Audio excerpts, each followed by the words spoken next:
Yeah, this is Iman, that Philly wholesaler chick, and with Real Estate Wholesaling Explained blog, with our video interview segment of Real Estate Wholesaling Explained, where you will learn the truth, the whole truth, and nothing but the truth. 100% content-focused blog. And today, I have the pleasure, finally, of being able to interview Neva Williamson out of the DMV area, the DC, Maryland, Virginia metro area. And I'm really excited about this interview. I've known Neva probably for, I don't know, some months, but really came to my attention probably a few months ago when Neva had she closed on this really big wholesale deal, and I'm sure she was blown away by that herself. So, but I'm going to allow Neva to share with everybody about that deal, how she found a deal, from start to finish. So, but before we do that, before we jump into the interview, Neva, as I said, is from the DMV area. She's been wholesaling now for about a year.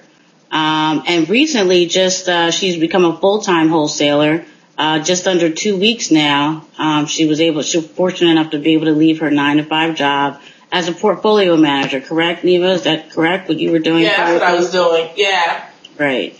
So, but I'm gonna turn it over to Neva, and I'm gonna allow Neva to share, with us how she got started, I guess how she's finding deals, how she was able to find that $40,000 deal.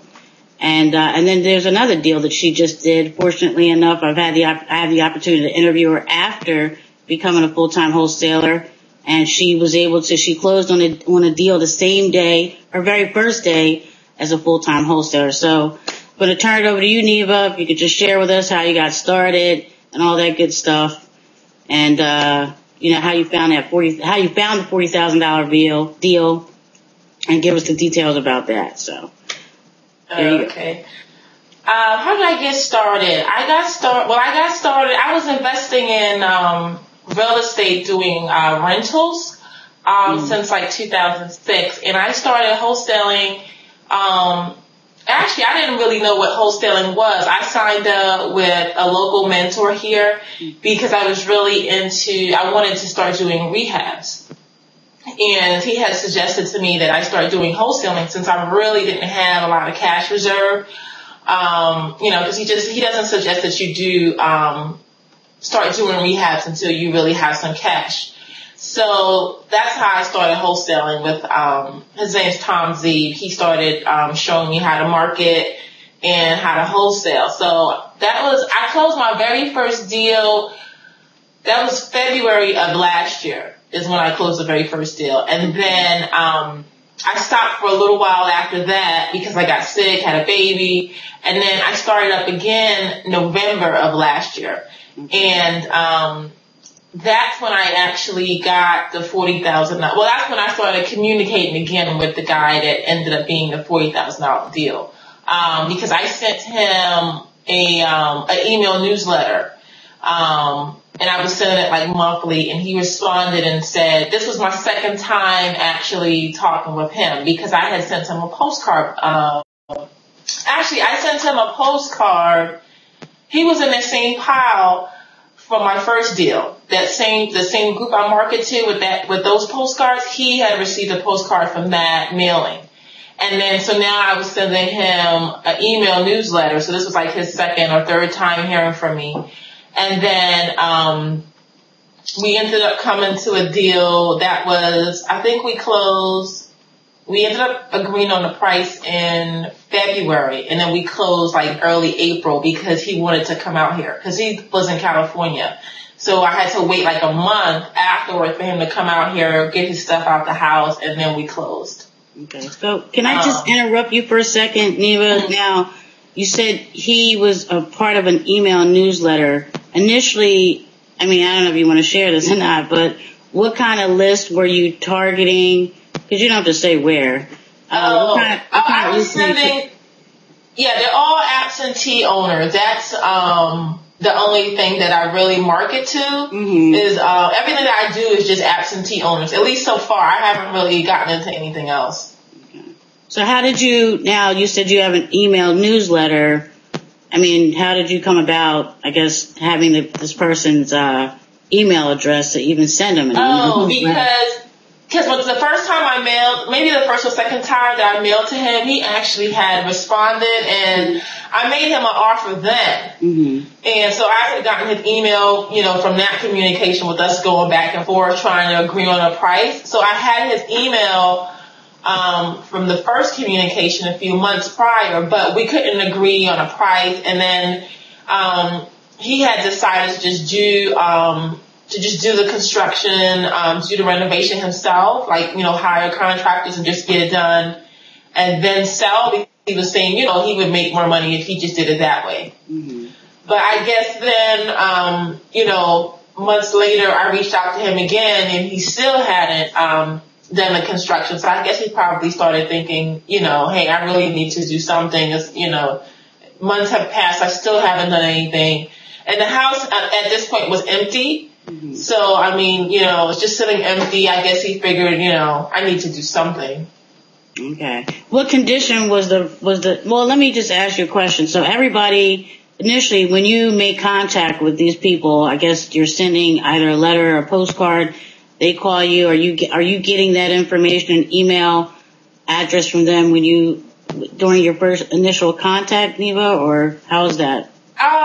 Yeah, usually because I also when I do absentee owners, I really target the ones that are out of state because I just have been having better luck with those. So because of that, a lot of times I get the email address because that's basically how we end up communicating better is they'll say, email me.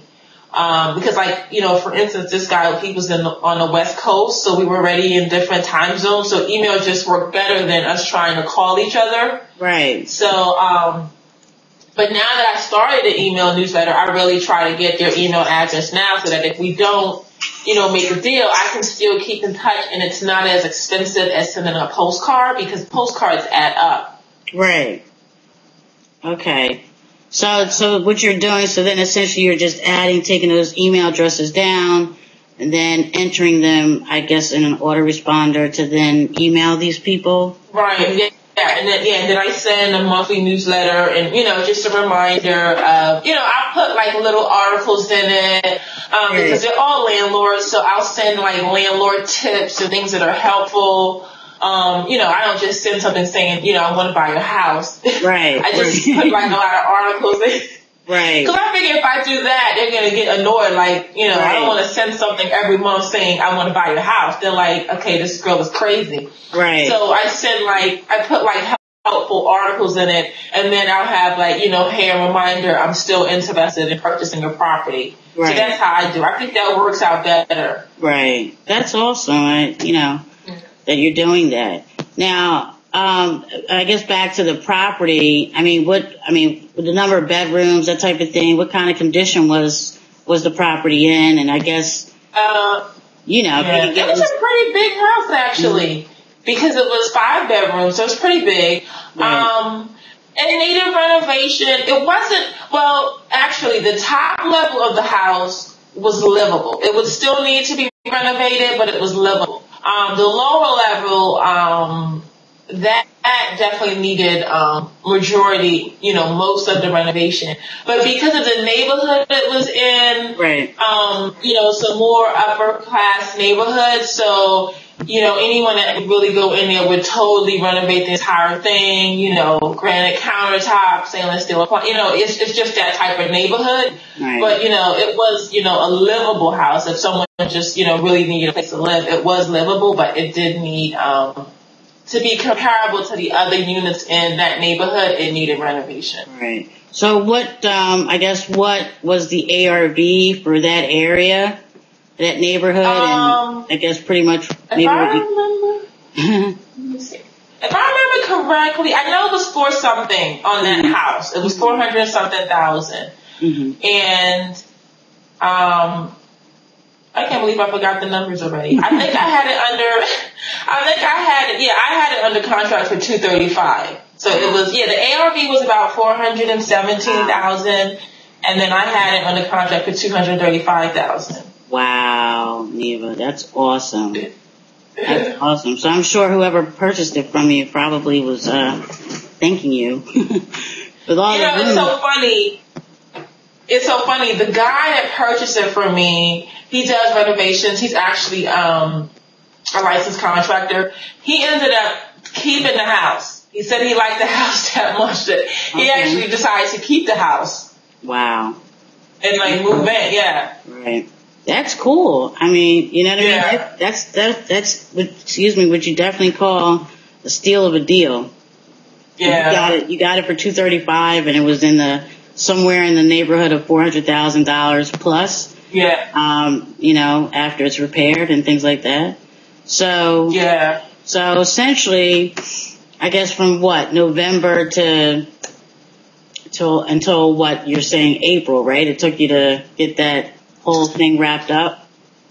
Right, because, I started the newsletter in November, and then we started communicating to actually get the deal. I think it was February. And then when I spoke with... Of 2012? Wait, say it again? Of 2012? Oh, yeah, 2012. Okay. So I really didn't work on it that many hours, because once he emailed me that he was interested... and I gave him, I went out and looked at the property, and I told him how much I could offer. I mean, we came to a deal the very next day. So, I really didn't work on that one as much. That's awesome. And I guess the fact that it was in California probably helped a whole lot. I mean, which is interesting because, even, with what I do in terms of targeting that type of seller, and I guess, just again, it depends on where you are. What you're saying that you target people specifically who are absentee owners who live out of state. I mean, a large number of my folks actually live here in the city of Philadelphia. So I actually probably did a deal probably a month or so ago where the person actually lived in Florida, but primarily, most of the people that I've bought property from or put a deal under contract to wholesale have primarily lived here. And I know I hear other people who say that when they market to people who are absentee owners, a lot of times they market to folks out of state, but again, I guess it depends. You know what I mean? So it just depends. Yeah. So if how in terms of you're marketing to absentee owners, people specifically those who are out of state. Now, what does your marketing typically look like on a monthly basis? I mean, how often are you mailing out, and I guess how much are you mailing out? When I'm not doing postcards right now. Well, actually, I haven't been consistently doing postcards for a little minute. But when I do send postcards, I don't go over about $400 a month. Mm-hmm. So that's about how much I spend. So that's why I'm trying to get into other ways to market that are not as expensive, because postcards can be pretty expensive. So that's why I started doing the email newsletter. I started cold calling. So I'm really trying to keep my marketing budget really small. So what is $400? Because I know I typically do a yellow letter, which is more than postcard, which is 45 cents per letter. So what is $400 budget? Using postcards, what does that usually come out to? I think I end up sending about I think, if I remember correctly, about 1,600 postcards will go out a month when I send it out. Because I use Postcard Mania, and then what I do is I order like a large amount so that I get the actual postcards at a really low cost, and then I'll tell them, when I want them mailed. So, and then I kind of, so then I come up with a plan for, okay, how many can I get out and only spend $400? So usually about about 1,600 postcards will go out. Okay. Are you doing follow-ups as well, Neva, with postcards? Do you start? Yeah. Okay, I mean, because I know you said, excuse me, specific to the deal, the $40,000 deal, you did some follow with that. I mean, how often how many follow-ups are you doing typically? I'm doing about, what I did actually, my very first deal, I did maybe a follow-up like 2 weeks apart. Okay. And that was successful. I probably should have kept up with that because then I changed it after that. And when I changed it wasn't as successful. And what the feedback I got from talking to other investors and people in marketing was that I was waiting too long to send the second postcard, because they were saying that you want people to see you more than once, but if the gap is too wide, it's almost like you're starting all over. Right. Okay. So now I just sent out postcards this month, and what I told them, I said send to the same list. I'm going to send to the same list 3 times this month, and then I'm going to stop. And then I'm going to do another list, and I'm going to hit that list 3 times. And then, I'll do it that way until I hit each person 7 times. But it'll be much closer. So I'm testing out, if this works better for me, because my last set of postcards, I really didn't get a good response at all. And then when I, kind of asked around, everyone said, oh, your gap is way too wide. Because I was sending like maybe I was sending to each address maybe like once every 4 months, which is what I had heard prior to that. Mm-hmm. But then people were saying if you do that, then, the same person is only seeing you maybe 3 times a year.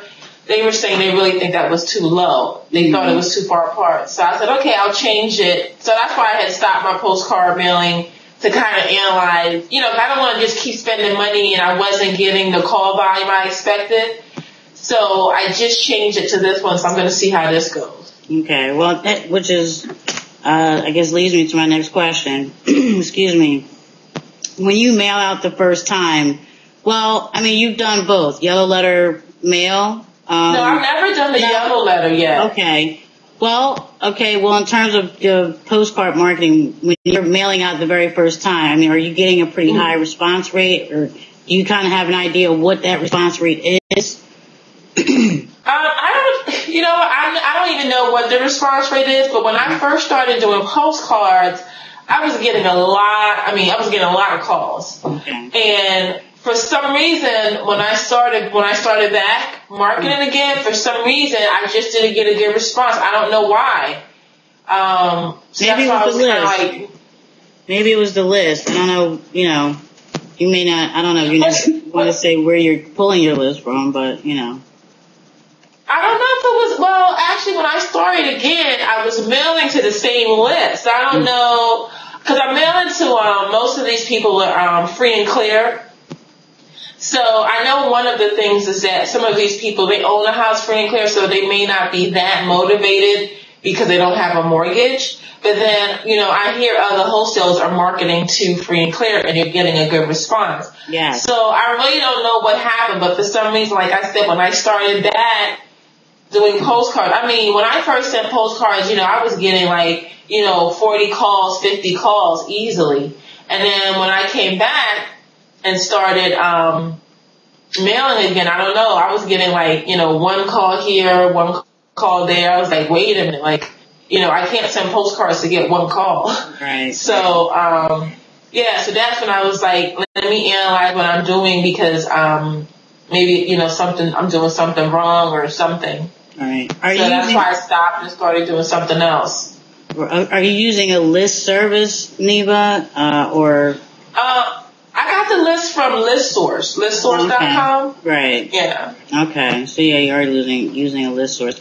So I know, just in hearing you speak about, I know maybe some people who may be watching this interview who may think, oh, the whole, with the whole follow-up thing, like you had made mention in terms of kind of throwing money away. Some people think that, oh, I don't really have it. That, do I really want to mail again? to the same list, you know, but, you know, as they say, the fortune is in the follow-up. You know, again, I can't sit here and say that I do it, you know what I'm saying? But, and I think a lot of it probably has to do with the fact that, like, it's just me doing it and trying to get that organized and that type of thing. But, you know, prayerfully with the help of a virtual assistant, I don't have to really worry about that. They can do that for me, and then, you know, begin to implement that myself, and be more systematized in doing it. Now, excuse me. But that's what I'm working on. So that's why I said, you know, cause that's why I really like Postcard Mania, because I could just buy the postcards and then just set up the system and then they do it. You know, I just get an email saying your postcards went out today. And that's the thing, because, you know, I was doing like everything myself, and, you know, just like you, then I fall behind because you can't really keep up with everything to keep sending out the postcard. You know, something happens and it takes your time, and then you come back and you're like, oh man, I didn't send my postcards this month. Right. So, yeah, I'm trying to get away from that. And especially if you have a large list that I mean, it's different, you know what I mean? I have the ability to pull up to 4,000 records, both buyer and seller, leads. And so to, you know, kind of scrub that list, one, you gotta scrub the list, okay? Cause you get, you know, you get some entities in there, and I'm not looking to mail to entities on the sell side of things, on the buy side of things yet. So you're scrubbing that. And then, you know, to then go back after you send a mailing out and then try to, you know, go, you know, use your list to try to determine who you mailed to and what the, you know, that's really, for me, it was a lot of work. So it was just like, screw it. I'm not going to do it. Because you talking about I was doing all of that. I was going crazy.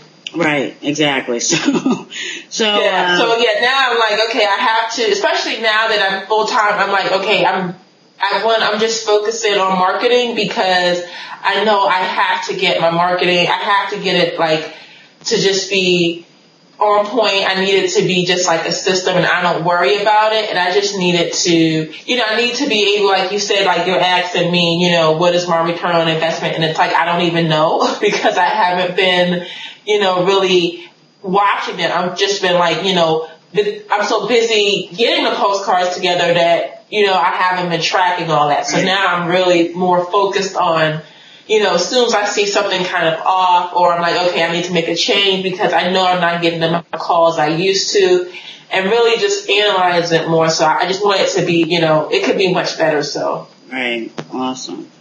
Now, okay, I guess my next question would be, okay, like you said, if you could share with us about the deal, the $8,400 deal that you just closed on, I believe it was last Monday, Neva? Yeah, last Friday. And you found that via postcard, I'm assuming? No, that one was through cold calling. Okay. Yeah, because I closed a $40,000 deal, and I knew I really wanted to leave my job. So I said, okay, if I just put the majority of this to just pay off some bills I had, I could leave now. So that's what I did. So I left, and now I'm full time, but I don't have like, you know, this huge marketing budget because I took majority of the money and paid debt off so I could leave. Right. So I started cold calling, and the list is just a little bit of everything. It's from driving around, seeing for rent signs. Some of it is from list stores. It's just, you know, wherever I can get numbers, different websites. I actually just went to a real estate a meetup, and they were talking about this other one called Research. So I'm just like using everything to get phone numbers because I'm like, that's much cheaper than me doing postcards. Right. So I just started cold calling, and it's crazy because this guy was probably like the 10th person on my list. So I know that was like not normal for me to get a deal that fast. Right. Because as soon as I started cold calling, I got the deal, and then we closed within 2 weeks. So that was really quick. Yeah, that is quick. So, because I know you recently did a blog post, and for those who don't know, who are watching this, Neva does have a blog called timefororinvesting.com, and I will provide a link for that to be able to contact her there and be able to go there for content as well. But I know you had made mention of that you were cold calling. I think I had left a comment where I was asking you because I think you said something about you were cold calling pretty much landlords. Neva, is that what the? Landlords. It's absentee owners, and I'm just cold calling and saying, and I actually got the script from the Facebook, the wholesaling page. I just posted in there. I said, hey, I want a cold call, but I was thinking, what do I say? People are going to ask me, where did you get my phone number? So I kind of put the question in there, and then from that feedback, I just came up with this, with the script, what I would say. I just basically say someone suggested just saying, I'm a local real estate investor, and I see that you are, a local real estate investor, so I'm just calling to see, if you're interested in selling. And that's basically all that I say. Most of the time, no one picks up the phone, so I leave a message, leaving this message saying that I'm an investor and that's why I'm calling. And, this seller, he called me back and said, yes, I have been thinking about selling, and then we just started talking from there. And, I have some other ones in the pipeline, and it's the same thing. I left the message, and then they're just calling me back. Because most times, people are not home. Right. So, I would say just leave a message when you do it. But, yeah, it's much cheaper than a postcard, so I'm really loving it right now. Now, was this the one that you just closed on, Neva? Is this from using that call research, or did you just jot down a number off of a for rent sign? No, this one is from my list source list. Oh, okay. This one, it's from my. And you use call research to obtain the phone number? Is that what you're saying? No, the list source list gave me the phone number. Oh, okay. Yeah. I didn't know that. But I'm saying I haven't even started the call research one. I was just in a meeting like last Tuesday, and they were talking about that one. And I said, I need to look into that, because these are real estate agents, and they were saying that's what they use. So I said, well, that's another one I need to check too, to get phone numbers. So call research is what, like a skip trace type of? They were saying that you can actually go on and you can like pick a area. Mm-hmm. Sketch an area out, and then you can get the phone numbers for all the houses in there. I mean, I guess as long as they're not on the do not mail list or something. And then you can get the phone numbers for the owners of the house. So I said, okay, well, I need to look into that too. Okay. I didn't know that about ListSource. That's interesting.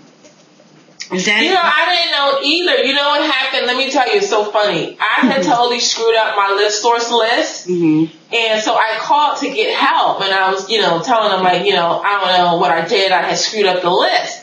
So they went in and they pulled the list for me. And I just so happened, this is not even that long ago, probably a few weeks ago, I just so happened to be pulling through to merge my list. And I was like, oh, wait a minute. The list that he did has phone numbers in it. Right. And that's when I said, I need to start cold calling, because I never, I've had this list for months. I never realized it had phone numbers, because the one that I pulled does not have phone numbers in it. So I don't know what this guy did, but the list he pulled for me had phone numbers in it.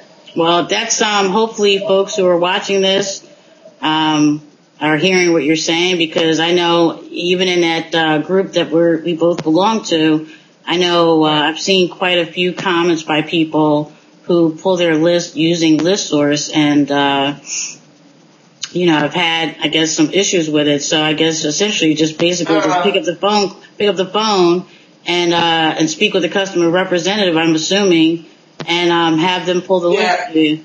And you can get some phone numbers, because I'm a big believer in that too. Neva, if I have the phone number, I'd rather just call.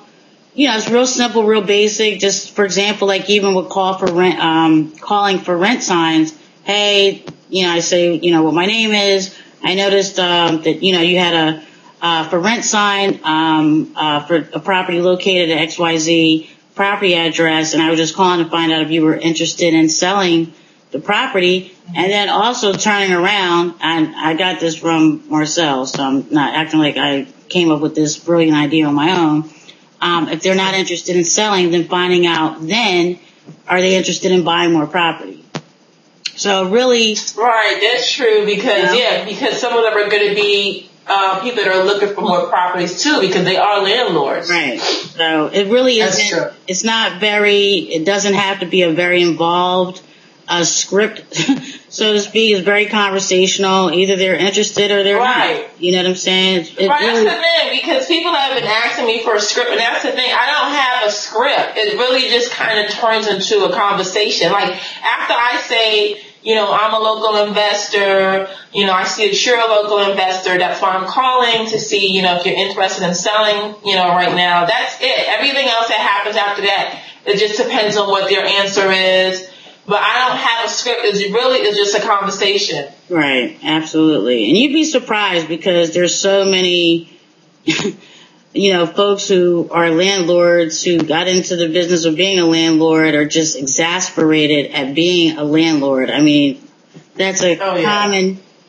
A lot of times, these people, they let family members move in, friends. You know what I'm saying? And they wind up getting, having a really bad experience. So, people are because I have one in the pipeline now. It's an older guy. He's a senior, and that's what it is. It's, his wife, let these people move in. They're like friends, and they haven't paid rent in months. And he's like, he even said to me, he's like, it's to the point where I've just given up. He's like, and that's what happens a lot of times when you rent to friends and family, it just turns into a disaster. And then, you don't have the heart to put them out. And so you're just like, he's kind of like, do I hold out? And then he knows, he said, well, with the tenant in there, I can't expect to sell the property for as much as it's worth because there's a tenant in there. Mm-hmm. So sometimes, that's a plus for us as investors is we're like, we'll just buy it with the tenant in there and we'll get the tenant out. Right. Absolutely.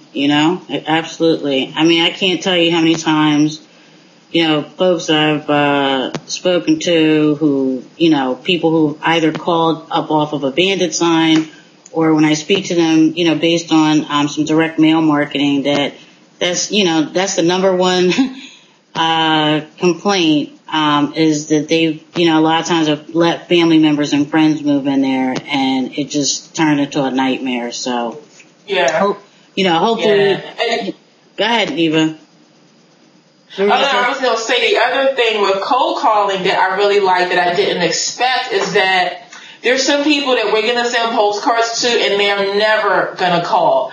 Because one guy called me and, called me back, was responding to my voicemail, and he's like, oh, thank you for calling me. He said, because I get these stupid postcards all the time, from people. And he's like, it's so nice to have somebody actually call me. And I'm thinking, I wouldn't expect someone to say that because I kept thinking people are going to say, where in the world did you get my phone number? And this guy's saying, thank you for calling me instead of sending me a dumb postcard, Right. So some people are just never gonna, pick up the phone and call you because even the guy that I did just close this $8,400 deal, I'm sure he gets postcards because he's owned this property for 12 years and he has multiple rental units in the area. So I'm sure that he's gotten postcards. He just never, responded to any.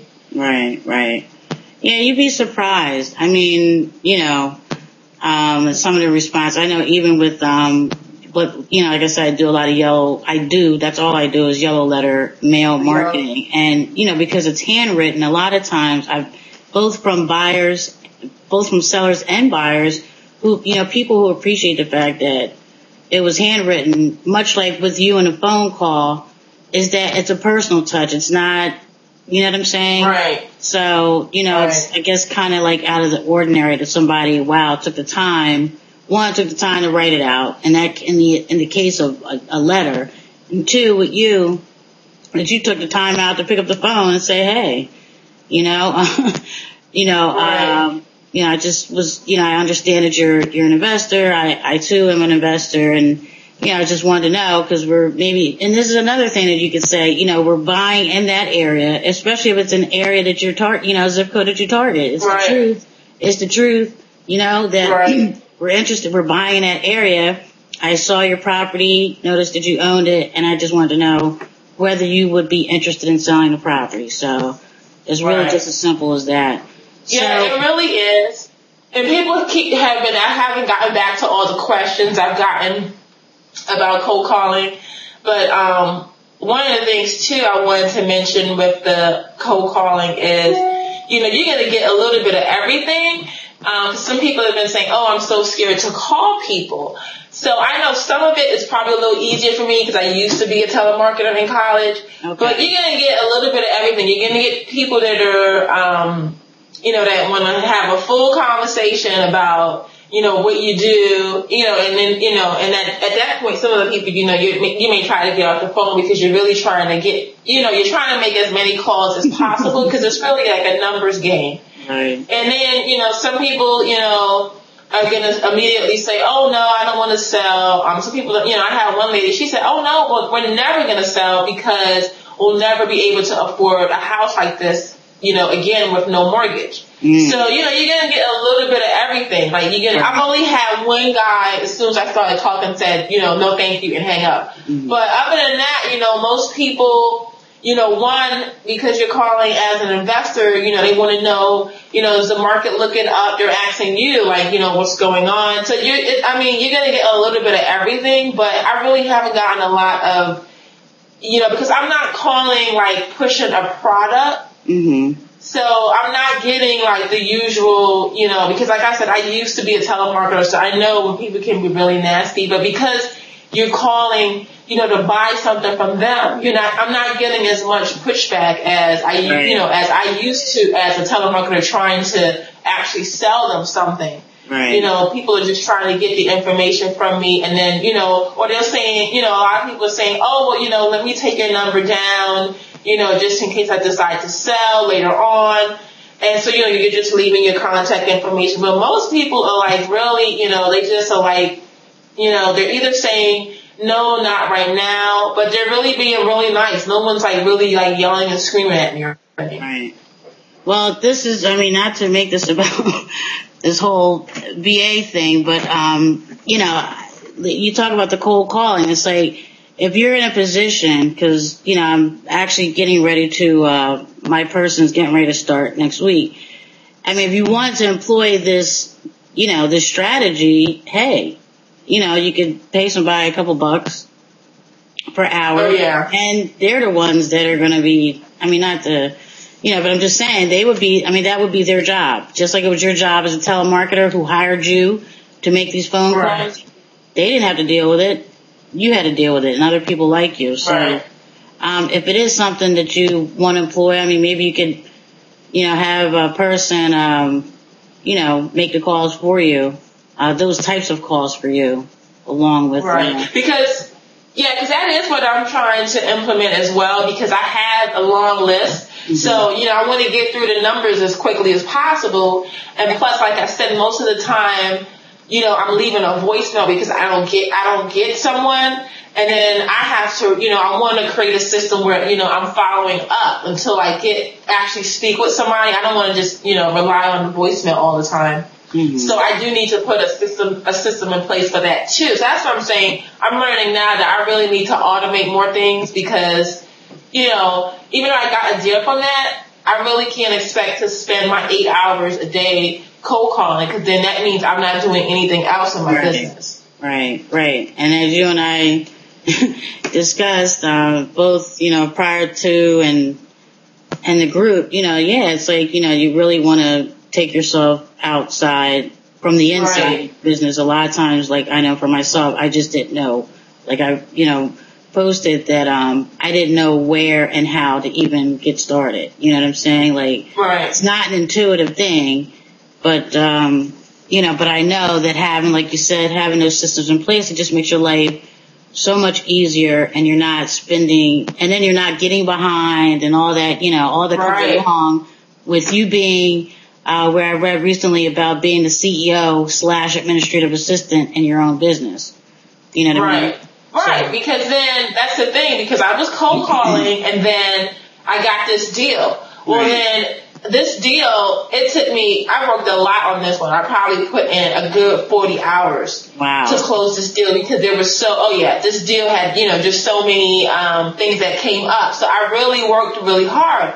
So when I left to do 40 hours to make sure the deal closes, then, I didn't get to do any cold calls that week, so that's how I learned, like, hey, this isn't a good idea for me to sit here doing calls, and then I get a deal, and then I'm going to drop everything to make sure the deal closes, and then now it's like I'm starting all over again. Whereas I could have hired someone, and they could have gone through and done 100 calls by now. Right, exactly. Because that's absolutely the position that I was in. Like, you doing one thing and then everything else is put off. That's put off or put on hold. So, right. But so hopefully you'll be able to get that stuff in place soon. Now, you know what I mean? Right. But this has definitely been pleasurable, Neva. I know that you're full time now, so I know you probably have a lot of stuff that you need and want to do today for your business. And I appreciate you taking the time out to come and share with everybody, to inspire, motivate, and empower other people, women as well, that we can do this thing. Neva is a wife and a mother. She's got a little baby girl, that takes it. She's a full-time mother, a full-time wife, and a full-time wholesaler. So, it can be done. It definitely can be done. And I appreciate Definitely. You know what I mean? I really appreciate, you taking the time out. So I don't know if there's anything you want to maybe share with somebody, Neva, some parting words before we wrap this thing up. I guess my thing would just be keep at it because, even though, that's what I've learned, I would say, is to keep at it. Even though, I had closed a $40,000 deal, I was like, okay, I'm just going to keep going. I'm not even going to, spend too much time. Just, I just did a quick lessons learned, of course, but I just kept going. So it's a good thing I did that because since I kept going, I was able to close another deal pretty quickly. So I guess that's the biggest thing is to just, you just have to keep going. Once you close one deal, just keep going. Don't spend too much time, happy over one deal. You need to go out and get another one. Right. Exactly, right? Because you get caught up in like, whoa, I don't have to do anything else. No, you do. You got to keep, you know what I mean? Keep doing, So, that's excellent advice. And I just sitting here thinking, I'm like, wow, she from February until, what's this, July? So March, April, May, June, July, because it was barely just July when you did that. So in 5 months, you've made $48,000, $48,400. So that's excellent, and, that was within 5 months time, and we still got 6 months, 5 months left in the year. So, so that's the same thing I was thinking. I was like, okay, I gotta get going. I have, 6 more months. I want to, because my goal, I'm like, okay, can I do 100,000? Right. So I'm trying to see if I could, so that's hope. I mean, just imagine how many people how many hours, 5 days a week, maybe some folks 6 days a week have to work in order to even make $48,000 in a year. So, you did it in 5 months. So again, I think you, Neva, definitely, I'm sure those who are watching this will walk away with a whole lot. And, if nothing else, if you've been feeling like you want to give up, Neva's proof what happens when you don't give up. Stuff like $40,000 deals do happen. $8,400 deals happen. $1,000 deals happen. So it's not necessarily about the numbers specifically. They do help, but it's just proof that, hey, this thing works. Wholesaling is definitely 100% alive. It's not a scam. It's not a get rich quick thing either. But, you just got to keep plugging away. And again, if you want to contact Neva, I already mentioned the fact that she has a blog. It's timeforinvesting.com. If you want to connect with her, on Facebook, Neva Williamson's her name. I don't know if you have any other contact information, Neva, you want to share, or is that good? I mean, no, that's it. Yeah, Facebook and the blog. That's the best way to reach me. And Neva's got some good stuff over there, so be sure to, make your way over there and read some of her excellent blog posts over there. So that's it, folks. Be sure to visit realestateWholesalingExplained.com. Again, that's realestateWholesalingExplained.com for more excellent interviews like this with Neva and other some of the best and brightest in this business. And until then, I'll see you guys in the next video. Take care. All right. Take care, Mom. You too.